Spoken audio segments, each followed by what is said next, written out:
At Paris, the change exceeds 11 degrees in an hour. Thus, supposing the oscillations to commence in a plane directed south and north, in 2 hours the oscillations will point south-southwest and north-northeast. In 4 hours they will point southwest and northeast. And in 8 hours the oscillations will point due east and west, or at right angles to their original direction. To a spectator, the changes seem to be in the pendulum, which without any visible cause has shifted round a quarter of a circle. But the real change is in the table, which, resting on the earth and accompanying it in its rotation, has performed a fourth and something more of its diurnal revolution. No one anticipated such a result, and the experiment has been received by some with incredulity, by all with wonderment, and one source of the incredulity arises from the difficulty of conceiving how, amidst the 10,000 experiments of which the pendulum has been the subject, so remarkable a fact could have escaped notice so long. Fully admitting that these experiments have generally been conducted with pendulums which had little freedom of motion horizontally, we still think it odd that somebody did not stumble upon the curious fact. Though all parts of the earth complete their revolution in the same space of time, it is found that the rate of horizontal motion in Foucault's pendulum varies with the latitude of the place where the experiment is made. At the pole, the pendulum would pass over 15 degrees an hour like the earth itself, and complete its circuit in 24 hours. At Edinburgh, the pendulum would pass over 12.5 degrees in an hour, and would complete its revolution in 29 hours, 7 minutes. At Paris, the rate of motion is 11 degrees and 20 minutes per hour, and the revolution should be completed in 32 hours. Section 12, Figure 1. Let the above figure represent a portion of the Earth's surface near the North Pole. N supposes the pendulum to be set in motion at M, so as to vibrate in the direction of XY, which coincides with that of the meridian line. MN has come in 6 hours into the position NN. It has been hitherto supposed that the pendulum would now vibrate in the new direction of NN, assumed by the meridian, but thanks to M. Foucault, we now know that this is a mistake. The pendulum will vibrate in a plane XNY parallel to its original plane at M, as will be manifest if the plane of vibration points comes to some object in absolute space, such as a star, while the meridian line MN will in the course of 24 hours range round the whole circle of the heavens and point successively in the direction of NN, or ON, or PN, then RN, SN, TN, and finally UN. The pendulum's plane of vibration XY, whether at M, at N, at O, at P, R, S, T, or at U, will always be parallel to itself, pointing invariably to the same star, and were a circular table placed under the pendulum, its plane of vibration, while really stationary, would appear to perform a complete revolution. This stationary position of the plane of vibration at the pole seems to present little difficulty. We impress a peculiar motion of the pendulum in setting it a-going. The Earth is at the same time carrying the pendulum eastward, but at the pole the one motion will not interfere with the other. The only action of the Earth on the pendulum there is that of attracting it towards its own, the Earth's center. But this attraction is exactly in the plane of vibration and merely tends to continue with the oscillatory motion without disturbing it. It is otherwise if the experiment is made at some other point, say 20 degrees distant from the pole. Supposing the vibrations to commence in the plane of the meridian, then as the tendency of the pendulum is to continue its vibrations in planes absolutely parallel to the original plane, it will be seen, if we trace both motions, that while it is carried eastward with the Earth along a parallel of latitude, this tendency will operate to draw the plane of vibration away from a, quote, great circle into a small circle, that is, from a circle dividing the globe into two equal parts into one dividing it into two unequal parts. But the pendulum must necessarily move in a great circle, and hence to counteract its tendency to deviate into a small circle, a correctory movement is constantly going on, to which the lengthening of the period necessary to complete a revolution must be ascribed. At Edinburgh, the period is about 29 hours. At Paris, 32 hours. At Cairo, it's 48. Calcutta, 63. At the equator, the period stretches out to infinity. M. Foucault's rule is that the angular space passed over by the pendulum at any latitude in a given time is equal to the angular motion of the Earth in the period, multiplied by the sine of the latitude. The angular motion of the Earth is 15 degrees per hour, and the latitude of 30, for example, the sine being the radius as 500 to 1000, the angular motion of the pendulum will consequently be 7.5 degrees per hour. It is therefore easily found. It follows that the motions of the pendulum may be employed in a rough way to indicate the latitude of a place.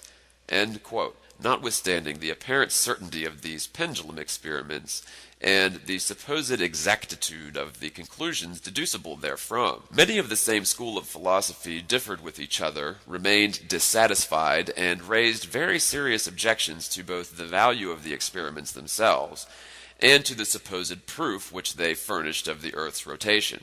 One writer in the Times newspaper of the period, who signs himself B.A.C., says, "I have read the accounts of the Parisian experiment as they have appeared in many of our papers, and I must confess," this quote's coming from Supplement to the Manchester Examiner, May 24th, 1851, "and must confess that I still remain unconvinced of the reality of the phenomenon. It appears to me that except at the pole where the point of suspension is immovable, no result can be obtained. In other cases, the shifting of the direction of passage through the lowest point that takes place during an excursion of the pendulum from that point in one direction and its return to it again will be exactly compensated by the corresponding shift in the contrary direction during the pendulum's excursion on the opposite side.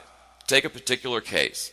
Suppose the pendulum in any latitude to be set oscillating in the meridian plane and to be started from the vertical towards the south. It is obvious that the wire by which it is suspended does not continue to describe a plane, but a species of conoidal surface, that when the pendulum has reached its extreme point in direction is to the southwest, and that as the tangent plane to the described surface through the point of suspension necessarily contains the normal to the Earth at the same point, the pendulum on its return passes through the same point in the direction northeast. Now, starting again from this point, we have exactly the circumstances of the last case, the primary plane being shifted slightly out of the meridian, when therefore the pendulum has reached its extreme point of excursion. The direction of the wire is to the west of this plane, and when it returns to the vertical, the direction of passage through the lowest point is as much to the west of this plane as it was in the former case to the west of the meridian plane. But since it is now moving from north to south instead of south to north, as in the former case, its former deviation receives complete compensation, and the primary plane returns again to the meridian when the whole process recurs." End quote. In Liverpool Mercury of May 23, 1851, the following letter appeared, quote, "The supposed manifestation of the rotation of the Earth. The French, English, and European continental journals have given publicity to an experiment made in Paris with a pendulum, which experiment is said to have had the same results when made elsewhere. To the facts set forth no contradiction has been given,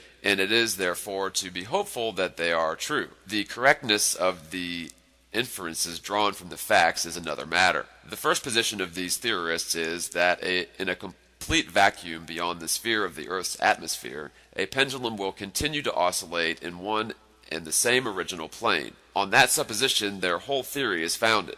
In making this supposition, the fact is overlooked that there is no vibratory motion, unless through atmospheric resistance or by force opposing impulse. Perpetual progress in rectilinear motion may be imagined, as in the corpuscular theory of light. Circular motion may also be found in the planetary systems, and parabolic and hyperbolic motions in those of comets. But vibration is artificial and of limited duration. No body in nature returns to the same road it went unless artificially constrained to do so. The supposition of a permanent vibratory motion such as presumed in the theory advanced is unfounded in fact and absurd in idea, and the whole affair of this proclaimed discovery falls to the ground. It is what the French call a mystification, English a humbug." End quote. Liverpool, 22nd May 1851. Another writer declared that he and others had made many experiments and had discovered that the plane of vibration had nothing whatever to do with the meridian longitude, nor with the Earth's motion, but followed the plane of the magnetic meridian. Quote, "A scientific gentleman in Dundee recently tried a pendulum experiment, and he says that the pendulum is capable of showing the Earth's motion I regard as a gross delusion, but that it tends to the magnetic meridian I have found to be a fact." End quote. Liverpool Journal, May 17, 1851. In many cases, the experiments have not shown a change at all in the plane of oscillation of the pendulum. In others, the alteration in the plane of vibration has been the wrong direction, and very often the rate of variation has been altogether different to that which theory indicated. The following is a case in illustration. Quote, "On Wednesday evening, the Reverend H. H. Jones, F.R.A.S., exhibited to the apparatus of Foucault to illustrate the diurnal rotation of the Earth in the library hall of the Manchester Athenaeum. The preparations were simple. A circle of chalk was drawn into the center of the floor, immediately under the arched skylight. The circle was exactly 360 inches in its circumference, every inch being intended to represent 1 degree according to a calculation Mr. Jones had made, and which he produced at the Philosophical Society 6 weeks ago.